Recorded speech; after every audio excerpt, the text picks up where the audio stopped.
రెడీగా దీనిపై డిస్కస్ చేయడానికి మనతో పాటు లైవ్ లో జాయిన్ అవుతున్నారు Bandaru Rammohan Rao analyst. Hi sir, good evening.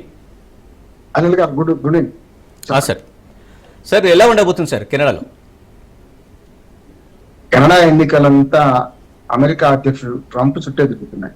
Sir, అంటే ప్రపంచవ్యాప్తంగా మన అమెరికా అధ్యక్షుడు ట్రంప్ అనేక సంచలనాలు మాటలతో సృష్టిస్తున్నారు, అట్లాగే సుంకాలు యుద్ధం చేస్తున్నారు. ఈ దిశలో అమెరికా ప్రభావం తప్పనిసరి, అంటే ట్రంప్ ప్రభావం తప్పనిసరి ఈ కెనడా ఎన్నికల మీద ఉంటుంది.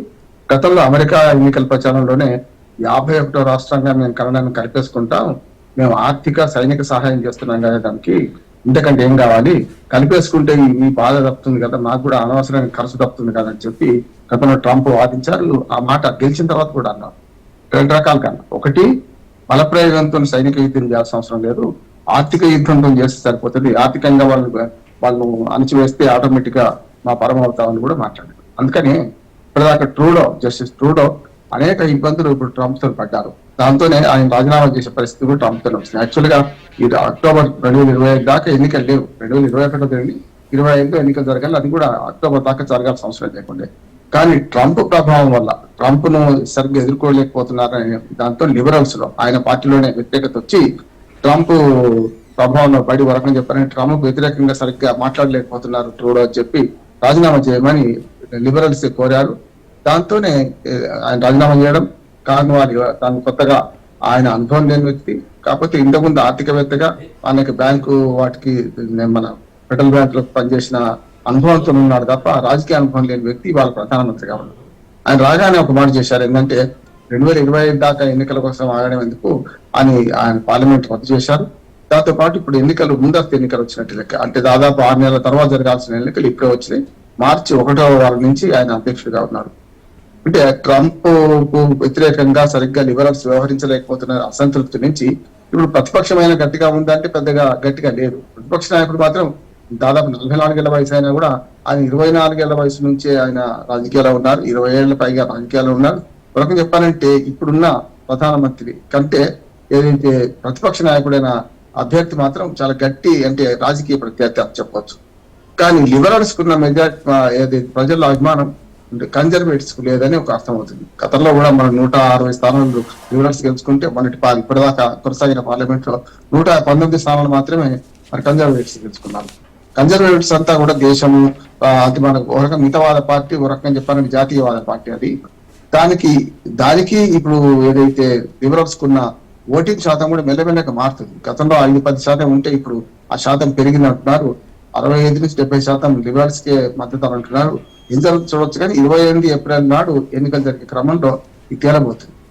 మన దేశంలో లాగానే అనిల్ గారు అక్కడ FPT విధానం అమల్లో, అంటే ఫస్ట్ పాస్ ద పోస్ట్, అంటే మన దేశంలో లాగానే బ్రిటిష్ ఏదైతే వెస్ట్ మినిస్టర్ పద్ధతి దాన్ని చేస్తున్నారు. యాక్చువల్ గా పక్కనే ఉన్న అమెరికాలోనేమో అధ్యక్ష తరహా పాలన, ఒక రకంగా చెప్పారంటే ఫెడరల్ గవర్నమెంట్, అంతా రాష్ట్రాల సమాహారం. అది ఇక్కడికి వచ్చాక కెనడా మన దేశ పార్లమెంట్ లాగానే ఉంటుంది. కాకపోతే ప్రతిసారి జనాభా లెక్కల ప్రకారం సవరిస్తుంటారు కనుక 338 స్థానాలు పోయిన 2021లో ఉండే ఇప్పుడు 343 స్థానాలు, 5 సీట్లు పెరిగినాయి. ఈసారి జనాభా ప్రాతిపదికన డిలిమిటేషన్ జరిగింది, 5 సీట్లు పెరిగినాయి.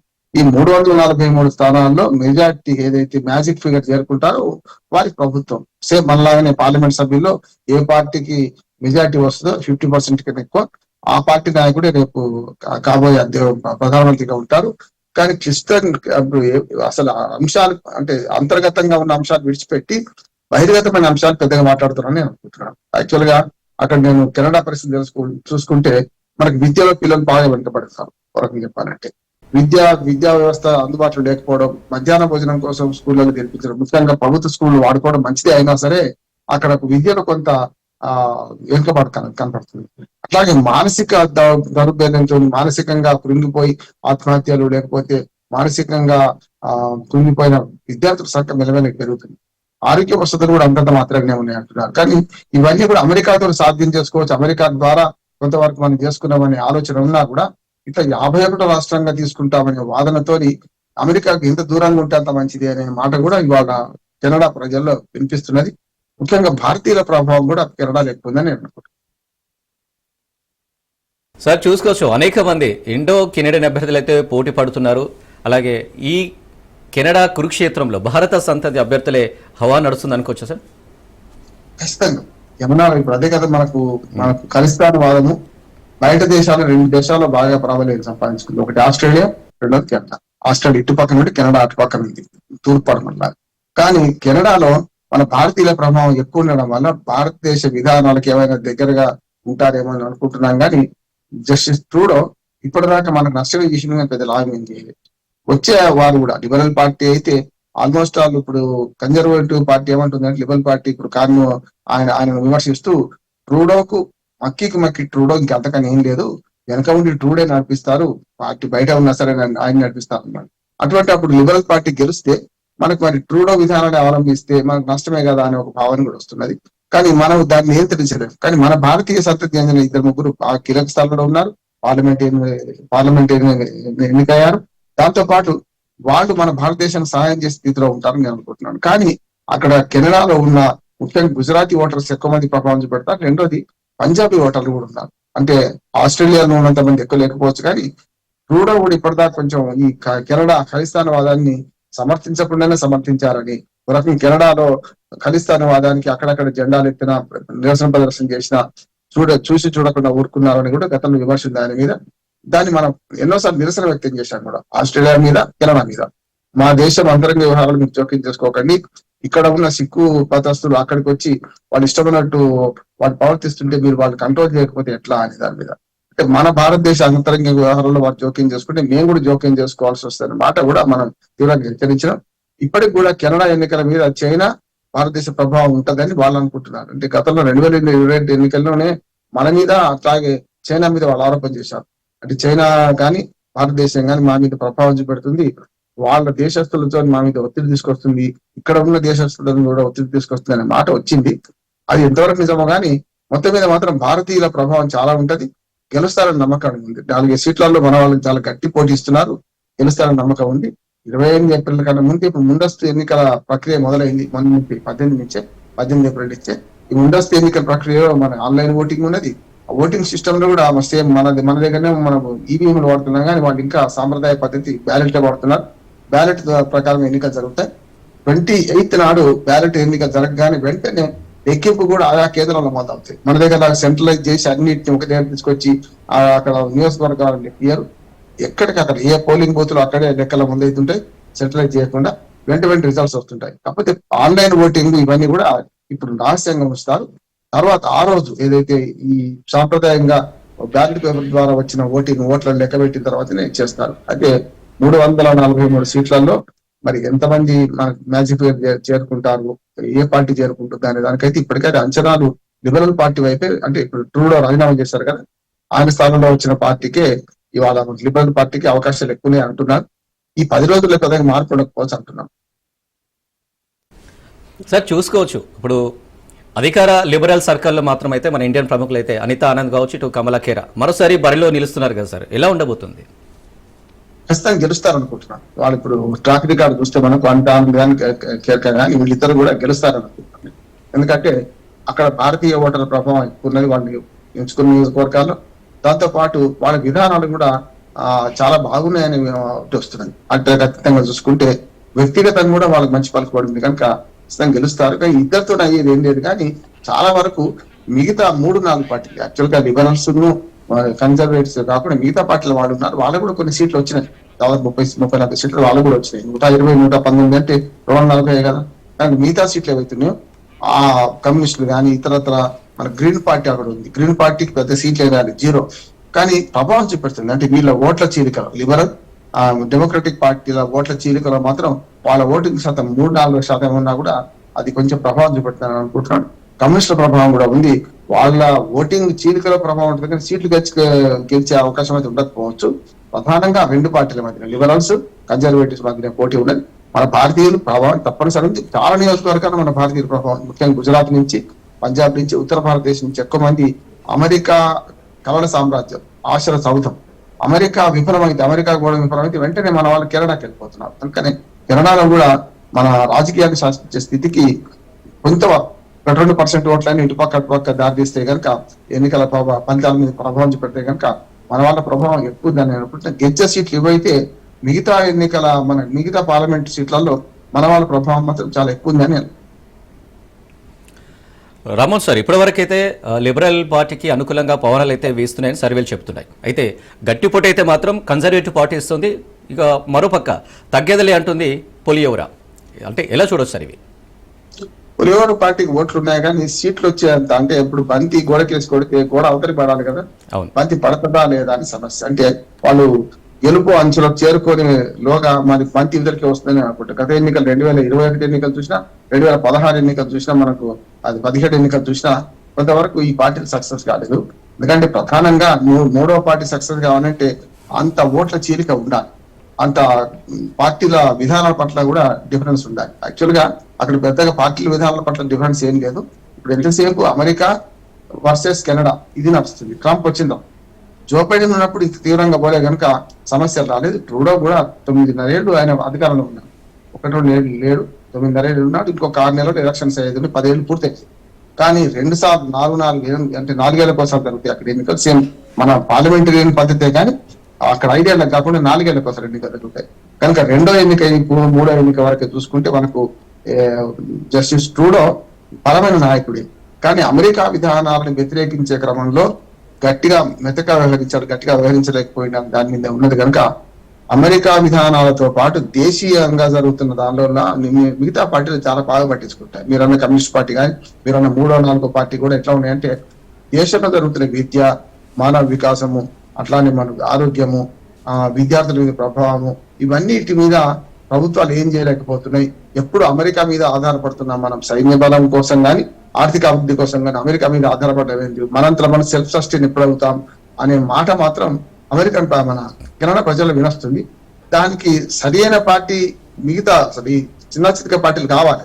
కానీ వీళ్ళ వాదన ఇప్పుడు ప్రధానమైన పార్టీల వాదనకు అంత బలంగా లేకపోవడం, ప్రధాన పార్టీల ఆ హోర్లో వీళ్ళ నిజమైన వాదన కొట్టుకపోవడం కూడా జరుగుతుంది. అంటే కెనడా ప్రజలు ఎప్పుడు అభివృద్ధి చెందుతారు, వేరే పరాయి దేశం మీద ఆధారపడకుండా ఎప్పుడు మనం వెలుగులోకి వస్తాం, ఎప్పుడు ముందుకు వస్తాం అని దాని మీద కొంత వాదన జరుగుతుంది.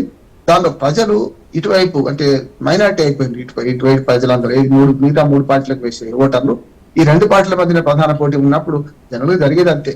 ఇప్పుడు త్రివేణి సంగమంలో సరస్వతి నది ఉండదు, ఇక్కడ అంతే.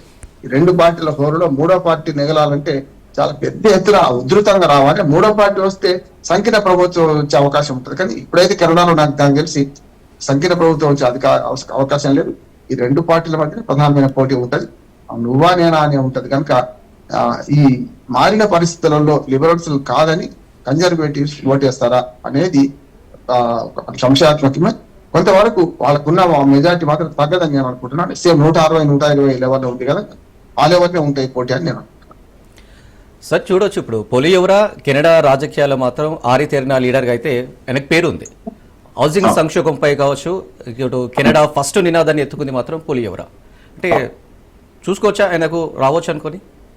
పొలియోరా 44 ఏళ్ల వయసు కానీ 24 సంవత్సరం ఆయన 24 ఏళ్ల వయసు అప్పటి నుంచి రాజకీయాల్లో ఉన్నారు. ఎప్పుడు గెలుస్తున్నాడు, మంచి వాగ్దాటి ఉన్నది, మంచి పరిపాలన సామర్థ్యం ఉన్నది. ఒక రకంగా చెప్పాలంటే గతంలో చిన్న పదవులు చాలా చేశారు ఆయన. అంటే పార్లమెంట్ లో గెలుస్తూ వస్తున్నారు కనుక పదవులు చేశారు. ఇప్పుడున్న అధ్యక్షుడు కారణం ఎవరైతున్నారో ట్రూడో తర్వాత వచ్చిన ఆయనకు పెద్దగా పాలన అనుభవం అస్సలు లేదు. కానీ ఆయన ఏమంటున్నాడు అంటే నేను ట్రూడో కంటే బాగా పరిపాలిస్తాను అంటున్నాడు, ట్రూడోకి డిఫరెంట్ గా ఉంటాను అంటున్నారు. కానీ కన్జర్వేటివ్ పార్టీ ఇప్పుడు చెప్పిన పొలియోరా వాళ్ళు ఏమంటున్నారంటే నువ్వు మక్కి ట్రూడోవే, ఇంకేం తేడా లేదు. కాకపోతే ఆయన ఇంకొక మాట కూడా ఏమంటున్నారంటే ఇప్పుడు చాలా వరకు మన దగ్గర ఎన్నికల్లాగానే వ్యక్తిత్వ హననం, వ్యక్తి హననం, వ్యక్తిని విమర్శించడం, పర్సనల్గా విమర్శించడం చాలా జరుగుతుంటాయి అక్కడ కూడా చూస్తున్నాం. ఎన్నికల ప్రచారం చూస్తుంటే మొన్న ముఖాముఖి పోటీలో ఏమన్నారంటే ట్రూడోకి సలహాదారుగా ఇప్పుడు కానీ ఉన్నాడు ఇప్పటిదాకా, ఇప్పుడున్న అధ్యక్షుడు మొన్నదాకా జస్టిస్ ట్రూడోకి సలహాదారుగా ఉన్నారు.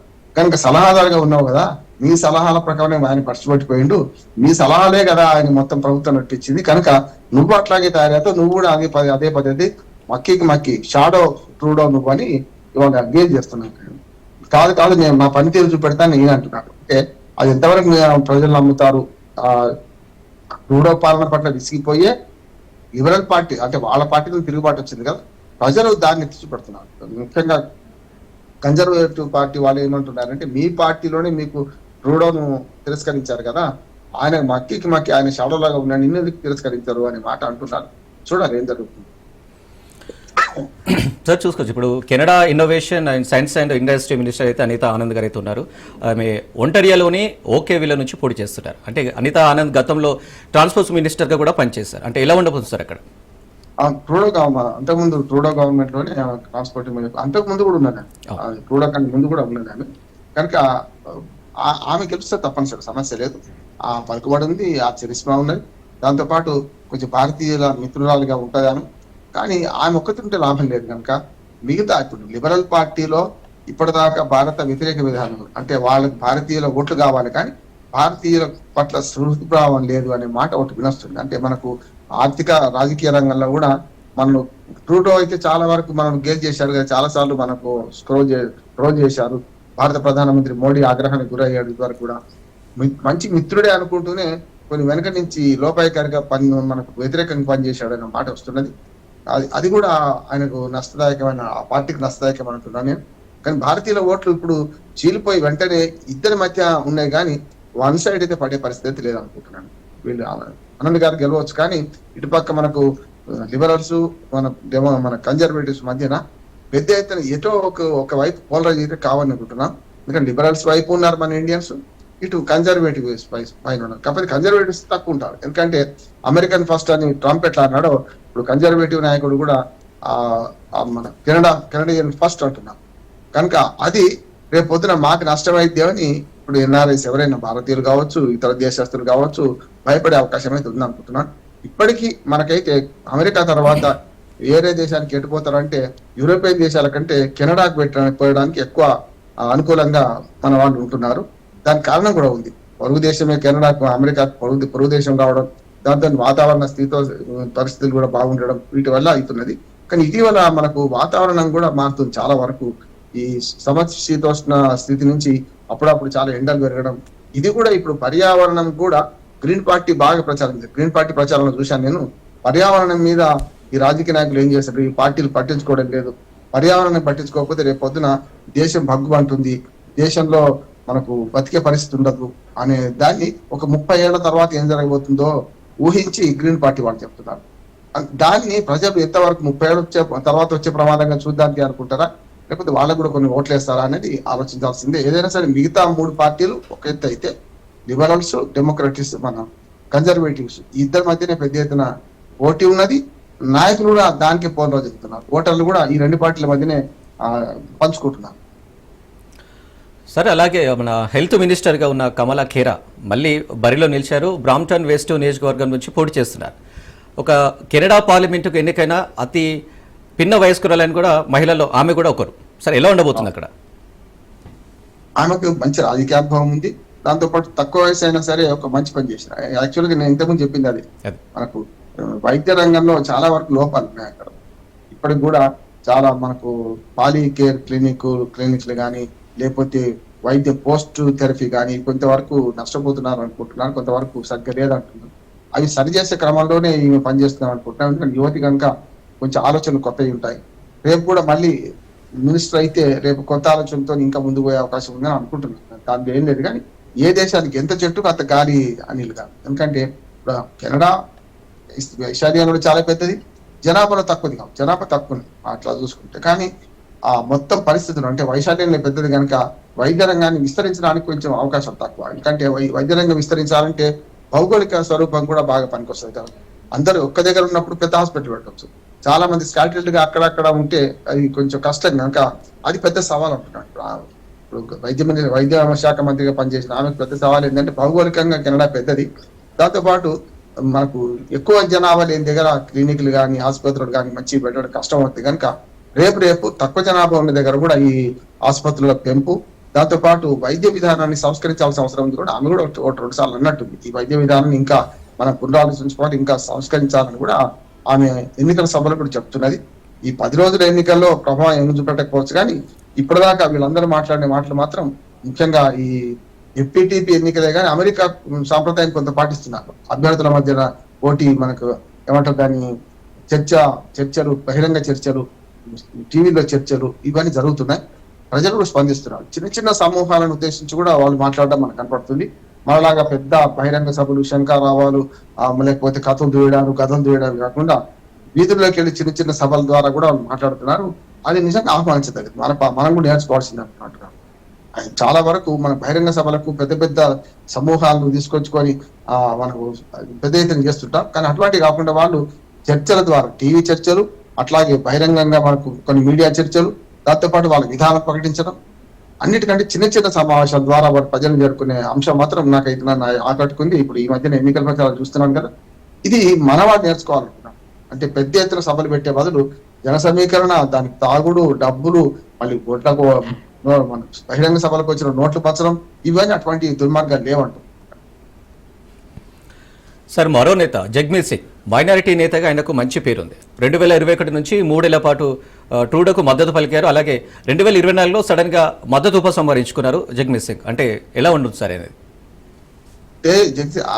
ఆయన ఆలోచన అంతా ఎంతసేపు మనకు కెనడియన్ ఆలోచనలకు విరుద్ధంగా, మనకు ముఖ్యంగా ఖలిస్తాన్ ఆలోచన దగ్గర కాబట్టి, అంటే ఆయన తప్పు కాదు, ఆయన మతంలో పుట్టడం వల్ల ఆయన మీద ఈ మన ఓటర్ల ప్రభావం ఉంటది కదా, ముఖ్యంగా సిక్ ఓటర్ల ప్రభావం ఉంటది కనుక ఆ రకంగా. అట్లాగే మనకి ట్రూడోకు వ్యతిరేకంగా మాట్లాడడానికి కారణాలు మాత్రం వేరే ఉన్నాయి, ఇది కాదు. యాక్చువల్ గా ట్రూడో కూడా సిక్కు ఓటర్లకు కానీ, ముఖ్య భారతీయ సిక్కులకు కానీ మద్దతు ఇచ్చిన వాడే.